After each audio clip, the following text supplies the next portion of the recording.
In today's Smart Money, Congress continues to debate various deals to avoid a federal government shutdown. Without a resolution soon, are we in for some bumpy days in the stock market? Well, ABC 7's financial contributor Brian Mirau is here to provide some perspective. Brian, can you explain what's happening with the federal government right now? Well, Mark, the fiscal year ends on September the 30th, and currently there isn't any funding beyond that date because Congress hasn't agreed on a spending bill. And, without the passage of a spending bill, or at least a temporary stopgap, the federal government would be forced to shut down. A shutdown would disrupt the U.S. economy and the lives of millions of Americans who work for the government or they rely on federal services. So, Brian, overall, how concerned should we be? Well, Mark, the level of concern regarding a shutdown depends on several factors, including the duration of the shutdown, its impact on essential services, and the specific circumstances surrounding the shutdown. The main thing you want to consider is the duration. Short-term government shutdowns may have less immediate effects, but if a shutdown continues for an extended period of time, it can lead to significant disruptions in the government services and affect the economy. The longer it lasts, the more concern it's going to generate. So how do the markets tend to react to news like the possibility of a shutdown?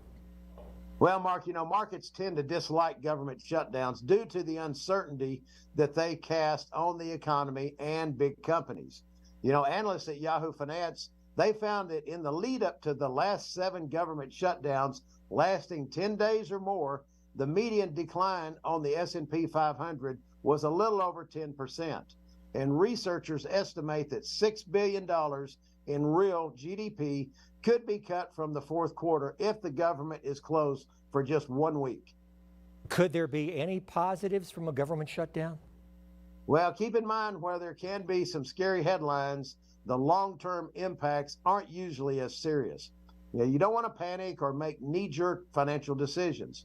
Of course, we don't want a shutdown, but analysts say that government shutdowns tend to be high profile, but low impact market events. And looking at the last 20 government shutdowns dating all the way back to 1976, stocks have been up 50% of the time during the actual shutdown period.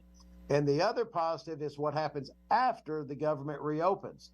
Markets often roar back after a shutdown, and research shows that in the last 12 months following a shutdown of 10 days or more, the S&P has gained a median of 18.9%. Brian, what else would you like to leave us with today? Well, Mark, there's always going to be financial turbulence and market worries.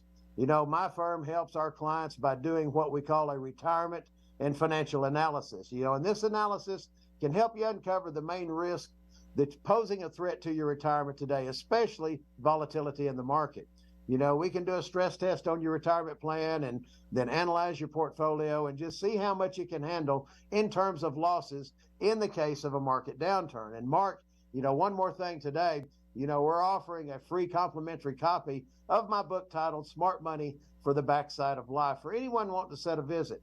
And in my book, I discuss many different aspects of retirement that folks deal with on the backside of life. So text the word retire to 915-233-2904 for your free retirement financial analysis.